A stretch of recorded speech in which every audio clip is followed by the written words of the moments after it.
আসসালামু আলাইকুম রহমতুল্লাহি ওবরকাতুহু। সম্মানিত দর্শক, সরকারের বিরুদ্ধে চক্রান্ত হচ্ছে এটা খোদ প্রধানমন্ত্রী তার নিজের মুখে বলছেন। সরকার যে সময়টি পার করছে সেটি যে খুব সহজ নয়। দেশি বিদেশি চক্রান্ত রয়েছে, অনেক সমস্যা রয়েছে এবং সেগুলো মোকাবেলা করার জন্যে দলের সর্বস্তরের নেতা এবং কর্মী যারা আছেন তাদের সবাইকে ভেদাভেদ ভুলে গিয়ে কঠোর পরিশ্রম করতে হবে, সতর্ক থাকতে হবে এবং দলের ঐক্য এবং সংহতি রক্ষা না করলে আগামীতে যে সমূহ বিপদ আসবে এটা তিনি বারবার উল্লেখ করেছেন। অনেকে তার এই বক্তব্যকে বলার চেষ্টা করছেন যেটা নেহায়েত রাজনৈতিক বক্তব্য, কিন্তু অবস্থার দৃষ্টি সেটা মনে হচ্ছে না। প্রথম কারণ হলো যে আমেরিকার যে সকল পলিসি আমেরিকা একবার গ্রহণ করে, সেটা ১/১১ হোক, ২/১১ হোক, সেটা বার্মা অ্যাক্ট হোক, ইরান নীতি হোক কিংবা আফগানিস্তান নীতি হোক, ৩০ বছর, ৪০ বছর, ৫০ বছর পরেও সেই জিনিসগুলো তারা একই পদ্ধতিতে স্থানকাল পাত্রভেদে সেগুলো বাস্তবায়ন করার চেষ্টা চালায়। তারা যদি একবার কাউকে শত্রু মনে করে আমেরিকা, তাকে দ্বিতীয়বার কখনো বন্ধু মনে করে না। আর একবার যাকে শত্রু মনে করে, সেই শত্রু যদি কোনো কারণে তাদের বন্ধুত্বের খপ্পরে পড়ে যায়, সেই বন্ধুর সর্বনাশ ছাড়া আর কিচ্ছু থাকে না। বাংলাদেশের এই মুহূর্তে রাজনীতির যে রূঢ় বাস্তবতা, সেটি হলো ডক্টর মোহাম্মদ ইউনূসের সরকার আমেরিকা ব্যাকড সরকার এবং এই সরকারকে বলা হতো ১/১১ একটা এক্সটেন্ডেড ভার্সন। ১/১১-তে যেভাবে ২ নেত্রীকে মাইনাস বা ২ দলকে রাজনীতির বাইরে রাখার যে মাস্টার প্ল্যান ছিল, ঠিক একই মাস্টার প্ল্যান ডক্টর মোহাম্মদ ইউনূসের জমানাতে ঘটতে চলেছিল। কিন্তু বিগত ১/১১ সরকার অর্থাৎ মঈনুদ্দিন ফখরুদ্দিনের সরকার যে কারণে ব্যর্থ হয়েছিল, তার চেয়ে আরও অতিরিক্ত ১০-১২টি কারণ ইউনূস সরকারের সামনে এসে এমনভাবে তাদের উপর বোঝা হয়ে দাঁড়ায়, সরকারের পক্ষে আসলে নিঃশ্বাস নেওয়া সম্ভব ছিল না। ফলে ধরে নেওয়া হয় দেশি বিদেশি বিভিন্ন ব্যক্তির মধ্যস্থতায় একটি রাজনৈতিক সমাধানের অংশ হিসেবে বিএনপি এবং জামাত, এনসিপি তাদের কাছে মূলত ক্ষমতা হস্তান্তর করা হয়। আর এই ক্ষমতা হস্তান্তর করার জন্য ইলেকশন নামক যে আনুষ্ঠানিকতা, সেটা কিভাবে হয়েছে তা এখন পার্লামেন্টের মধ্যেই খোদ পার্লামেন্ট সংসদ সদস্য যারা আছেন তারা আলোচনা করে একে অপরকে দোষারোপ করে বলছেন যে এটা আমি এবং মামুদের সরকার, আমি এবং মামুদের সংসদ। অল্প কয়েকদিন গেছে, মাত্র ১০০ দিন, কিন্তু এর মধ্যে সমাজের যারা দায়িত্ববান ব্যক্তি তারা অনেকে বলার চেষ্টাই করছেন যে দেশে কার্যত কোনো বিরোধী দল নেই। এখানে যা কিছু হচ্ছে রাজপথে এবং সংসদে, সেটা স্বার্থের সংঘাত। একে অপরকে ভয় দেখিয়ে এবং একে অপরকে জিম্মি করে কে কতটা স্বার্থ আদায় করতে পারে, এর বাইরে দেশ জাতি নিয়ে কারো কোনো মাথা ব্যথা আছে, হাম নিয়ে মাথা ব্যথা আছে কিংবা মার্কিন গোলামি চুক্তি নিয়ে কোনো মাথা ব্যথা আছে, এইরকম কোনো লক্ষণ আমরা সংসদের ভিতরে এবং বাইরে, সরকারে এবং রাজপথে কোথাও দেখতে পাচ্ছি না। বিএনপি এবং জামাত, এনসিপি উভয় পক্ষ মানে ত্রিপক্ষ, তারা সবাই মিলে একে অপরকে ভয় দেখাচ্ছে মূলত শেখ হাসিনার আগমন, আওয়ামী লীগের প্রত্যাবর্তন ইত্যাদি বিষয় নিয়ে। এবং তারা সবাই জানে যে তারা একে অপরের সঙ্গে খেলাধুলা করছে, এর মধ্যে দেশ চলছে দেশের মতো করে, আর রাজনীতিবিদরা যে যার মতো করে চলে যাচ্ছে, কিন্তু কোনো একটা জায়গাতে গিয়ে ধারাবাহিকতা লক্ষ্য করা যাচ্ছে না, যেটাকে বলা হয় কনসিস্টেন্সি। এর ফলে কর্মসংস্থান, আইনশৃঙ্খলা উন্নতি, চাঁদাবাজি বন্ধ, কর্মসংস্থান, মানুষের মনে প্রশান্তি, স্বস্তি এবং রাষ্ট্রীয় কর্মে যারা সরকারি কর্মকর্তা কর্মচারী রয়েছেন তারা অন্তঃস্থল থেকে শ্রদ্ধা, ভালোবাসা এবং অর্ঘ্য নিয়ে অংশগ্রহণ করবেন, এরকম কোনো লক্ষণ আজকের দিন পর্যন্ত তৈরি হয়নি। এরই মধ্যে কতগুলো আজীব সমস্যা এবং অদ্ভুত সিঁদুরে মেঘ আমাদের রাজনীতির যে আকাশ সে আকাশে দেখা দিয়েছে।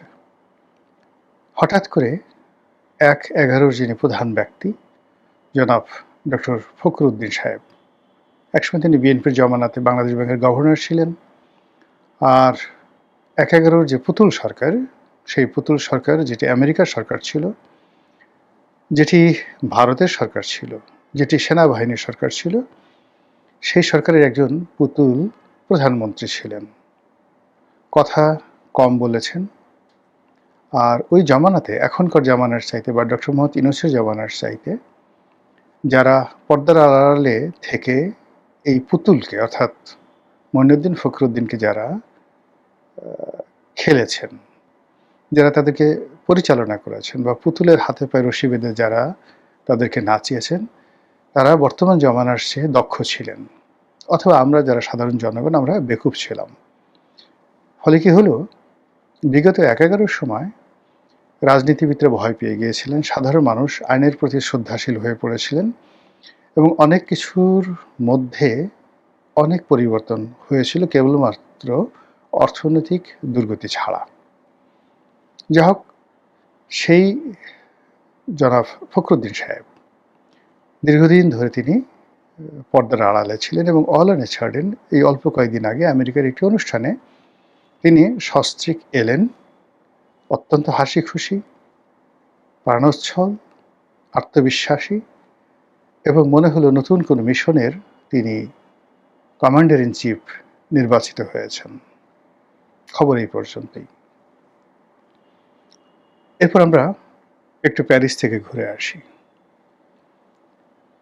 প্যারিস কেবল বাংলাদেশ নয়, আরও অনেক দেশের ভাগ্য, বিশেষ করে রাজনীতির যে ভাগ্য, এটি পরিবর্তন করার জন্য প্রথম মহাযুদ্ধের পর থেকে আজ অবধি কাজ করে যাচ্ছে। সিরিয়া, লেবানন, ইরাক, ফিলিস্তিন, জর্ডান, মিশর, মানে প্রথম মহাযুদ্ধে উসমানীয় খেলাফতের পতনের পর পুরো মধ্যপ্রাচ্যের যে মানচিত্র, সেই মানচিত্র মূলত এঁকে দিয়েছে ফ্রান্স। এরপর প্রথম মহাযুদ্ধ এবং দ্বিতীয় মহাযুদ্ধ পরবর্তী সময় পুরো উত্তর আফ্রিকা, দক্ষিণ আফ্রিকা, পশ্চিম আফ্রিকা, এই পুরো অঞ্চলে বেশিরভাগ এলাকা ফ্রান্সের কলোনি ছিল। এর বাইরে ইতালির কলোনি ছিল, বিশেষ করে লিবিয়া, অত্যন্ত গুরুত্বপূর্ণ এলাকা। তারপর ব্রিটিশ, ওলান্দাস অনেকেরই কলোনি ছিল, স্পেনের কলোনি ছিল। কিন্তু এই পুরো এলাকাতে যে একটা শেভ আনা, এখানে ফ্রান্স গুরুত্বপূর্ণ ভূমিকা পালন করেছে। মধ্যপ্রাচ্যে ইহুদি রাষ্ট্র গঠন করা, ইরানে আয়াতুল্লাহ খোমেনিকে ফেরত পাঠানো, সুয়েজ ক্যানাল তৈরি করা এবং এই সুয়েজ ক্যানাল নিয়ে যুদ্ধ করা এবং সেটিকে আবার মিশরের সরকারের কাছে ফেরত দেওয়া, সব কিছু নাটের গুরু ফ্রান্স।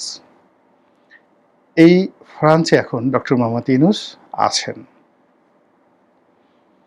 এবং তিনি সেই ফ্রান্স থেকে এসে বাংলাদেশের ক্ষমতা গ্রহণ করেছিলেন। এই সময়টাতে তার ফ্রান্স গমন, তার তৎপরতা এবং তার খুব অতিমাত্রার আত্মবিশ্বাসী, হাসি খুশি অভিব্যক্তি, সবকিছু মিলিয়ে মনে হচ্ছে তিনি আবার নতুন করে কোনো মিশনের দায়িত্ব পেতে যাচ্ছেন। What ever maybe. গেল দৃশ্যপট ২। দৃশ্যপট ৩, শেখ হাসিনা হঠাৎ করে বাংলাদেশে চলে আসবেন। একেবারে ডেট দিয়ে, দুটো ডেট, ৬ মাসের মধ্যে আসবেন, আগস্টের মধ্যে আসবেন। আওয়ামী লীগের কমিটি গঠন হচ্ছে, ছাত্রলীগের কমিটি ইতিমধ্যে গঠিত হয়ে গেছে। ঢাকার রাজপথে, চট্টগ্রামের রাজপথে, বরিশাল, বিভিন্ন এলাকাতে বিচ্ছিন্নভাবে ছাত্রলীগ, আওয়ামী লীগ মিছিল মিটিং করে যাচ্ছে।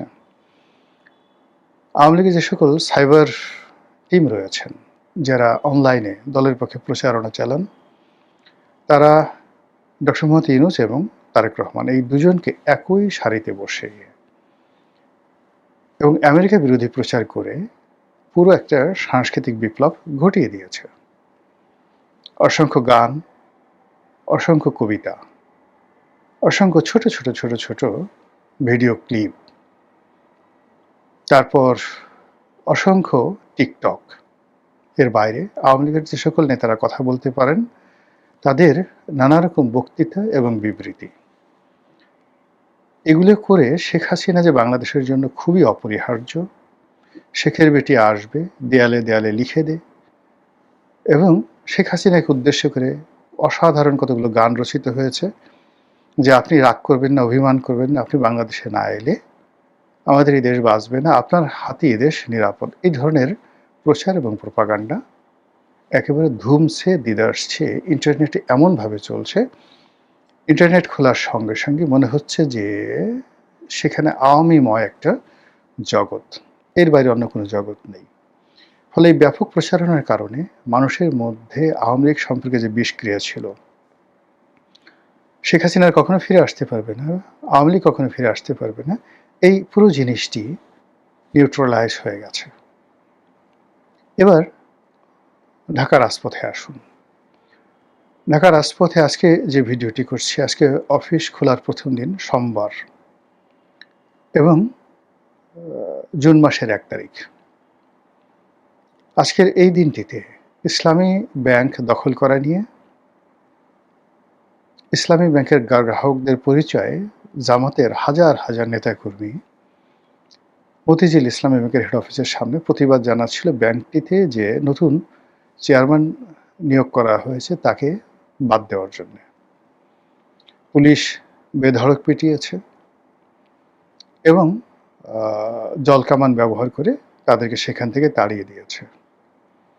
ওখানে যারা উপস্থিত লোকজন তারা সবাই সরকারকে দোষারোপ করছে। তাদের বক্তব্য হলো, যারা এই ব্যাংকটিকে সর্বনাশ করেছে তাদেরকেই, অর্থাৎ এস আলম পরিবারকে আবার এটার মালিকানায় ফিরিয়ে আনার জন্য সরকারের ভিতরে যারা ডিফ্যাক্টো প্রধানমন্ত্রী, ডিফ্যাক্টো পাওয়ারফুল, যারা দিল্লির এজেন্ট, ভারতের এজেন্ট, তারা on behalf of Sheikh Hasina, on behalf of S Alam কাজ করে পুরো আর্থিক সেক্টরটিকে, শুধুমাত্র ইসলামিক ব্যাংক না, অন্য যে 5টি ইসলামিক ব্যাংক রয়েছে সেগুলো সহ আরও যে সকল ব্যাংকে আওয়ামী লীগের মালিকানা, সব কিছু আবার আওয়ামী লীগের হাতে ফিরিয়ে দেওয়ার জন্য চেষ্টা করছে, যেটি জামাত এবং তার যারা সমর্থক তারা করতে না দেওয়ার জন্য রাজপথ গরম করেছে, এবং এটা চলতে থাকবে। এরপরে যান জঙ্গল সালিমপুরে। আপনারা জানেন যে জঙ্গল সালিমপুরকে কেন্দ্র করে ওখানে একটি বিরাট শক্তিশালী নেটওয়ার্ক গ্রুপ।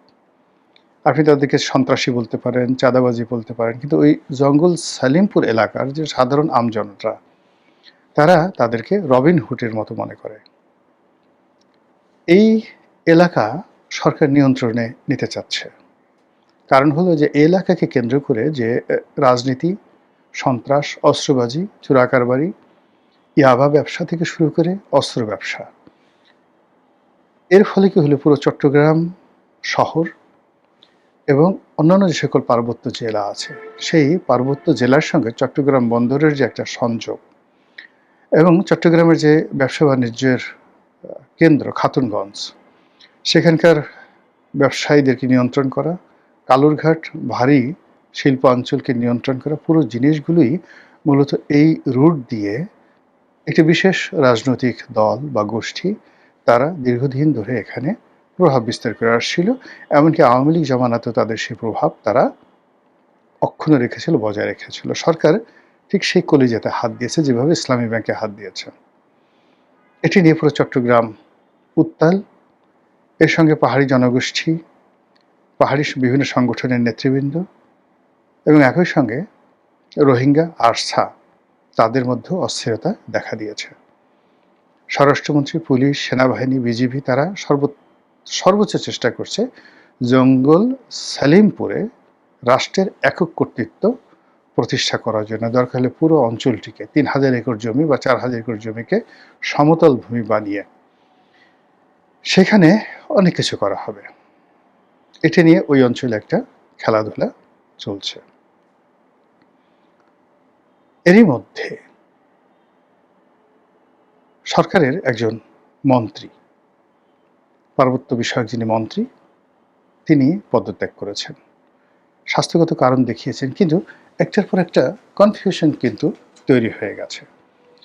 সেই কনফিউশনের পরিপ্রেক্ষিতে আমাদের যে বাংলাদেশ, আমাদের যে রাজনীতি এবং আমাদের যে সরকার, তাদের মধ্যে অস্থিরতা দেখা দিয়েছে। সাধারণ জনগণের মধ্যে অস্থিরতা দেখা দিয়েছে। আমরা কি আবার কোনো -2, -3 বা -4 প্রকল্পের অধীন পড়ে গেলাম? কিংবা আমেরিকা তাদের যে নতুন মিশন 002, এখানে অবাক করার ব্যাপার হলো অনেকগুলো ফেসবুক পেজ আছে, অনেকগুলো ব্লগ আছে, যেখানে 20 শব্দটি সবাই ব্যবহার করে। যেমন শেখ হাসিনা ফিরে আসবেন, শেখ হাসিনার প্রত্যাবর্তন 20, সরকারের পতন 20, ডক্টর মোহাম্মদ ইউনূসের ফিরে আসা 20, 1/11 20। এই জিনিসগুলো বিভিন্ন নামে বেনামে তৈরি করে পুরো সাইবার জগৎটিকে উত্তাল করে ফেলা হয়েছে। আর এই সময়টিতে রাজনীতির নামে, সংবাদপত্রের স্বাধীনতার নামে, তারপরে যাকে বলা হয় জনগণের অধিকারের নামে একটার পর একটা যে সকল ঘটনা ঘটে যাচ্ছে, যে সকল তথ্য সামনে চলে আসছে, যে সকল কনফিউশন তৈরি হয়ে যাচ্ছে, এটি একটি নবীন সরকারের জন্য স্বস্তিদায়ক নয়। গণভবন নেই, বঙ্গভবনে সারাদিন চুপ থাকবেন কি থাকবেন না। সামনে সেনাপ্রধান জেনারেল ওয়াকারুজ্জামানের মেয়াদ শেষ হতে চলেছে। কে হবে নতুন সেনাপ্রধান? এর মধ্যে আওয়ামী লীগ সরকারের যে সকল অলিগার ছিলেন, ব্যবসায়িক অলিগার, তারা অনেকে ফিরে এসেছেন। তাদেরকে পুনর্বাসিত করার জন্য নানা রকম প্যাকেজ ঘোষণা করা হয়েছে। ধারণা করা হয়ে থাকে যে এদের অনেকের সঙ্গে সরকারের যে সকল লোভী অংশ রয়েছে, সরকারের যে সকল ক্ষমতার বলয় রয়েছে, যারা ঘুষ দুর্নীতিতে আকণ্ঠ নিমজ্জিত, তাদের সঙ্গে এদের একটা লেনদেন, সমঝোতা, বোঝাপড়া হয়েছে। এর ফলে এই বিষয়াদি নিয়ে সংসদে যেটা বলা হচ্ছে আমি এবং মামুদের সংসদ, আমি এবং মামুদের যে সরকারের কথা বলা হচ্ছে, সমঝোতার সরকারের কথা বলা হচ্ছে, সেই জায়গাতে যে ফাটল দেখা দিয়েছে, যে ফাটলের প্রেক্ষিতে আমরা মতিঝিলকে গরম হতে দেখছি, জঙ্গল সালিমপুরকে গরম হতে দেখছি, কক্সবাজার পার্বত্য অঞ্চলকে গরম হতে দেখেছি, সেই গরমে যদি হঠাৎ করে ডক্টর মোহাম্মদ ইউনূস, মঈনুদ্দিন, ফখরুদ্দিন কিংবা আরও কেউ নতুন কোনো নাম নিয়ে আপনারা আমার সামনে হাজির হন, আপনারা অবাক হতে পারেন, কিন্তু আমি অবাক হব না। মহান আল্লাহ আমাদের সবাইকে হেদায়েত দান করুন এবং হেফাজত করুন। আসসালামু আলাইকুম ওয়া রাহমাতুল্লাহি ওয়া বারাকাতুহু।